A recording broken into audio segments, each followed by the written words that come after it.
You know that classic movie scene, right? The surgical mask comes down, everything gets kind of blurry, and then bam, the next thing the patient knows, they're waking up in recovery, maybe blabbing some deeply embarrassing secret to a nurse who looks like she's heard it all before. Yeah, that image is definitely a bit of a Hollywood thing. Though actually, the unfiltered confession part, turns out that's surprisingly, well, kind of accurate based on what we looked into. Okay. But the actual science, the process of going under general anesthesia, it's far stranger, honestly, much more precise and carefully choreographed than any script. Absolutely. We tend to think of it as just, an off switch for the brain. Simple. Right. But our research showed it's described as something really odd. Not quite sleep and not quite death.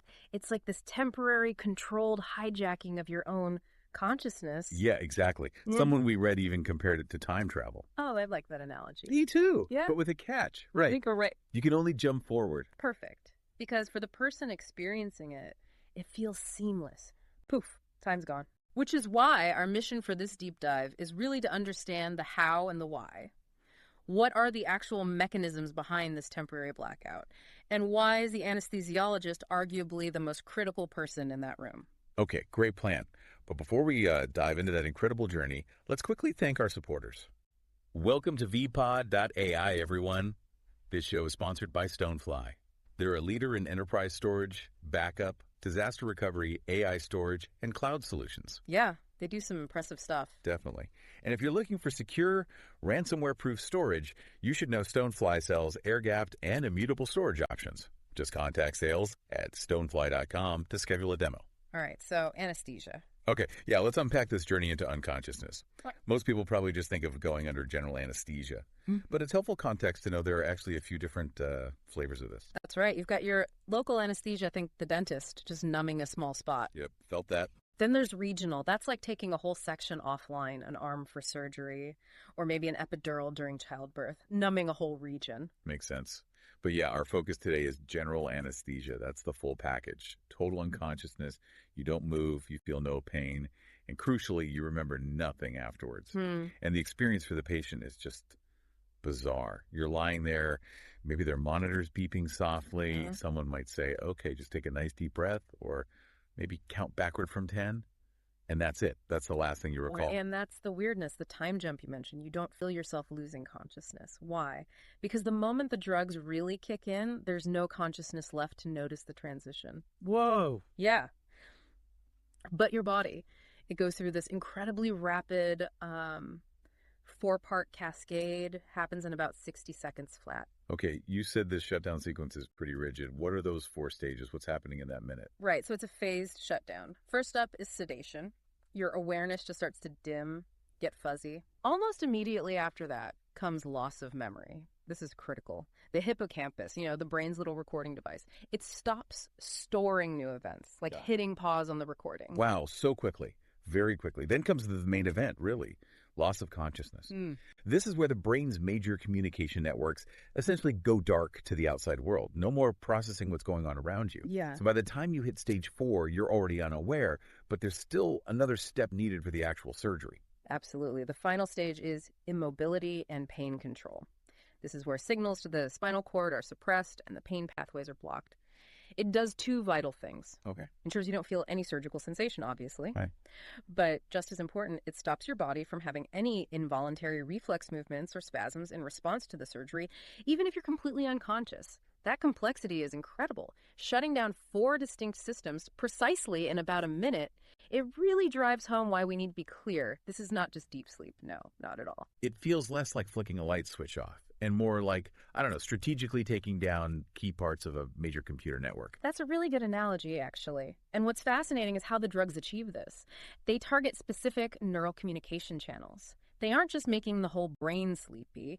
They're using very distinct methods, like either dramatically slowing down signals or blocking them entirely. Okay, let's get into the pharmacology then, the network manipulation. Yeah. How do they slow things down? What's the mechanism there? So a really common drug here is propofol. You've probably heard of it. What drugs like propofol do is they essentially crank up the activity of a neurotransmitter called GABA. Now, GABA is inhibitory. Its job is to tell neurons, hey, chill out, stop firing so much. Okay. So by massively boosting GABA's effects, you're basically turning down the volume on brain circuits everywhere, quieting everything down. So GABA's the dimmer switch. Right. What about the drugs that just cut the connection, the blocking? Right, so that's where you get drugs like ketamine. Instead of just quieting things, ketamine works by blocking specific receptors, NMDA receptors. These are involved in excitatory signals, the brain's go signals. Mm-hmm. So ketamine stops those go signals from getting through, preventing neurons from overfiring. And then you often combine this with opioids, things like morphine or fentanyl. For pain? Exactly. Opioids intercept the pain messages way downstream before they even have a chance to reach the brain and be registered as pain. So you end up with a brain that's both profoundly quieted by the GABA boosters and structurally prevented from sending or receiving strong excitatory or pain signals. So we're not just sedating the brain, we're actively blocking its ability to communicate effectively or to scream across its own network when something happens. That's a good way to put it. The result is key areas get disrupted. The thalamus, think of it as the brain's main sensory relay station or traffic cop. Right. It stops letting most signals through. And the cortex, which is where your conscious awareness seems to live, it loses its normal rhythm, its normal pattern of activity. And that is the crucial difference you mentioned earlier, comparing it to sleep. Yes. This is absolutely key. Anesthesia is not deep sleep. If you look at brain scans during natural sleep, you see these predictable cycles, REM sleep, slow wave sleep, these characteristic brain waves. Uh-huh. Under general anesthesia, those cycles are totally disrupted. They might be flattened, slowed dramatically, or even completely eliminated depending on the drugs. It's a true pharmacological blackout, a state engineered to be unlike any natural state of consciousness or unconsciousness. That distinction feels really important, especially when we think about the person managing this whole process. Yeah. We often just picture the anesthesiologist as the one who puts the needle in your arm. Right, the gas man or whatever. Yeah. But they're really, as you call them, the life support pilot. They absolutely are. They're flying the plane, making constant tiny micro adjustments the entire time. Think about the level of trust involved here. You are literally handing over control of your breathing, your heart rate, your blood pressure. Everything. Everything. The anesthesiologist is continuously watching monitors, oxygen levels, CO2, heart rate, blood pressure, and tweaking the doses of multiple drugs, sometimes second by second. Not just to keep you unconscious, but to keep your body stable while it's undergoing the stress and trauma of surgery. And like you hinted at before, their job isn't just managing pain and consciousness during the operation. It's also about managing memory. That feels incredibly important. It's hugely important. Preventing pain is, let's say, half the battle. The other critical half is ensuring the brain cannot record what's happening during that time. To prevent that nightmare scenario. Exactly. To prevent that rare but absolutely terrifying complication called intraoperative awareness. That's where somehow the patient might be paralyzed by the muscle relaxants but retain some level of consciousness during the surgery. Yeah. It underscores why the anesthesiologist's job is so complex. They have to perfectly balance the drugs for unconsciousness, the drugs for pain relief, and the drugs for immobility, constantly adjusting that cocktail to make absolutely sure there's, as one source put it, no footage to play back later. That is such a delicate, high-wire act of chemistry and constant vigilance. Given all that complexity, all the risks involved, maybe we should just pause and reiterate. For most healthy people, modern anesthesia is actually incredibly safe, isn't it? Oh, extremely safe. Statistically, the risk of a fatal complication directly from anesthesia itself is incredibly low for a generally healthy person. Lower, actually, than the risk of dying in a car accident on the way to the hospital for the surgery. That's a powerful statistic. It is. Now, we do have to be clear. The risks are higher for people with significant pre-existing conditions, serious heart problems, lung disease, certain neurological issues. And there is some discussion, especially in older adults, about the potential for postoperative cognitive issues like temporary confusion or fuzziness, though that's often transient. Okay, good context. Right. So let's talk about the final phase, the return trip. Coming back. This is where that time travel idea really hits home, right? Waking up isn't like slowly rousing from not even close. Remember how the brain networks were shut down unevenly targeted? Yeah. Well, they reconnect unevenly too. It's not like flipping the main power breaker back on and everything boots up instantly. Different systems come back online at different speeds. Which explains the common experience. Exactly. That feeling of being groggy, maybe confused, disoriented, and that completely scrambled sense of time, feeling like only a few minutes have passed when it might have been hours. That highlights it perfectly. The part of you that measures time simply wasn't running, you jumped forward.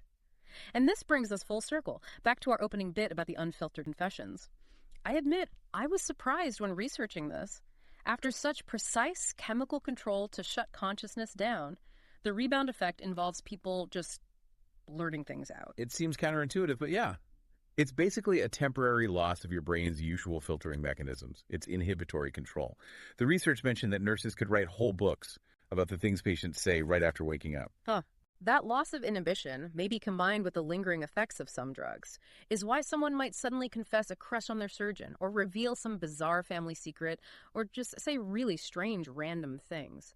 The brain networks are reconnecting, but the editor, your conscious filter, hasn't quite logged back in yet. Fascinating. Okay, before we wrap this up, let's quickly tackle those common myths again, just to be crystal clear. Myth number 1. Anesthesia is basically just a really deep sleep. Hard debunk on that one. As we covered, it's a distinct state, a pharmacological blackout. It involves actively suppressing or altering brain rhythms in a way totally different from natural sleep cycles. It's an artificial controlled state. Right. And myth number 2, the one that probably causes the most anxiety, you can get stuck under anesthesia and never wake up. Yeah, that's a scary thought, but also largely debunked. Modern anesthetic drugs are designed specifically to be very short-acting. Your body metabolizes them quickly. So once the IV drip or the gas stops, once the delivery stops, the drugs start clearing from your system rapidly, and the brain begins the process of waking up pretty quickly, assuming, of course, there isn't some other major medical catastrophe happening that's unrelated to the anesthetic itself. They're engineered for a fast on, and importantly, a fast off. This whole exploration has been pretty mind-bending, thinking about deliberately controlling consciousness. The scientific journey to get here is just breathtaking. It really is, especially if you step back and look at the historical context. I mean, think about it. In just over 150 years, we've gone from surgery being this brutal ordeal on wide-awake, screaming, restrained patients. Hard to even imagine. To achieving this incredible level of molecular control. We can precisely turn off pain, turn off consciousness, and turn off memory formation, all while keeping the patient's vital systems perfectly stable. It's arguably one of humanity's greatest and maybe most underappreciated technological and medical feats. And it represents this profound act of trust placed in another person, the anesthesiologist. Which leads to maybe the most philosophical point, and the thought we really want to leave you, the listener, with today. We've learned that consciousness, our sense of self, seems tied to these specific complex brain rhythms that targeted chemicals can just silence, interrupt instantly. Yeah. So what does this ability, this pharmacological control over our very awareness, our internal self, truly imply about the nature of our existence? What does it mean for how we define being us? Definitely something to ponder.